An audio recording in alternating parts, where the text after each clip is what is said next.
Hello කොහොමද ඔයාලට හැමෝම හොඳින් ඉන්නද කියලා හිතනවා. ඉතින් අද වීඩියෝ එකේ මම ඔයාලට පෙන්නන්න හදන්නේ මම කරපු හරියම ලස්සන මම ගොඩාක් කාලේ ඉඳන් ආසාවෙන් හිටපු වැඩක් යන. මේක තමයි රුවන්වැලි මහා සෑයට අපි කිරිපිටි පූජා කරන්න ඒ අරන් යන පාත්‍රය ලස්සනට සරසගත්ත විදිය තමයි මම මේ ඔයාලට පෙන්නන්න හදන්නේ. ඉතින් පිරිකර බාණ්ඩ පූජා බාණ්ඩ ගන්න තියෙන ෂොප් එකකින් ඔයාලට මේක ඩෙකොරේට් කරපුම පාත්‍රෙ මිලදී ගන්න පුළුවන්. හැබැයි මට ආසාව තිබුණේ මට ඕනේ වුණේ මගේ අතින්ම මේ වගේ දෙයක් කරන්න පුළුවන් නේද කියන එක තමයි මගේ ඔළුවේ තිබුණේ. ඉතින් ඒක නිසා මම ගොඩාක් කාලෙ ඉඳන් මේක ආසාවෙන් හිටපු නිසා මම මේක කරන්න පටන් ගත්තා මට දන්න විදියට. ඉතින් තව කෙනෙක් මේ වගේ දෙයක් කරන්න ආසාවෙන් ඉන්නවනම් මම හිතනවා මේ වීඩියෝ එකේ කෙනාට උදව්වක් වෙයි කියලා.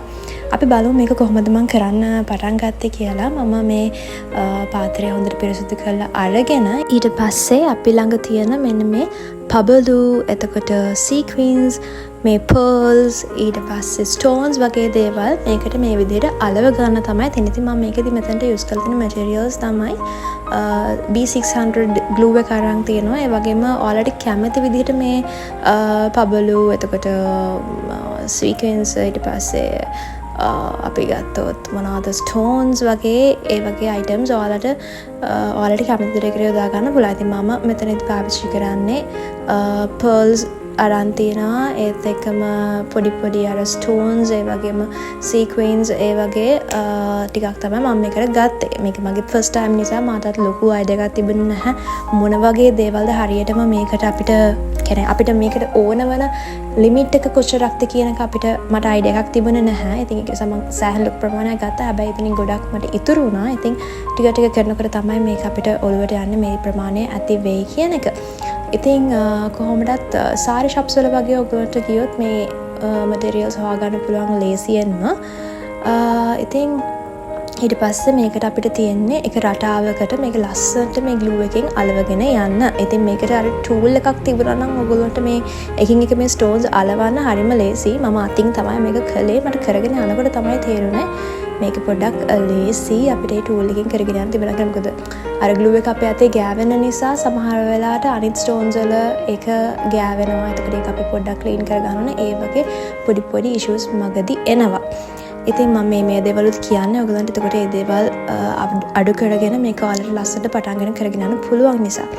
ඉතින් මම දැන් ඔය කරන්නේ මට හිතන විදිහට ලස්සනට ඒ රටාවට ඒ ටික අලවගෙන යන එක. ඉතින් හරිම ඉවසීමකින් කරන්න ඕන වැඩක්. patience කියන දේ අනිවාර්යයෙන්ම තියෙන්න ඕනේ මේ දෙයට. මගදී ඔයාලට මේක ඒ කියන්නේ අමාරුයි කියලා එහෙම නැවතුනොත් මේක ඔයාලට කම්ප්ලීට් කරගන්න බැරි වෙනවා. ඒක නිසා ඒ දේවල් අනිවාර්යයෙන්ම මතක තියාගන්න. හරිම ආසාවෙන් කරන්න ගන්න මේක.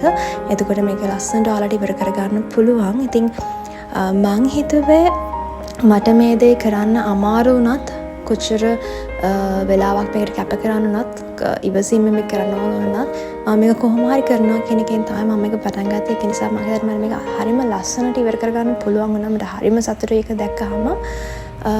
ඉතින් ඔන්න ඔය විදිහට තමයි මම ඒ පාත්‍රය අවසන් කරගත්තේ. ඒකට මට සාමාන්‍යයෙන් පැය 3ක වගේ කාලයක් ගියා.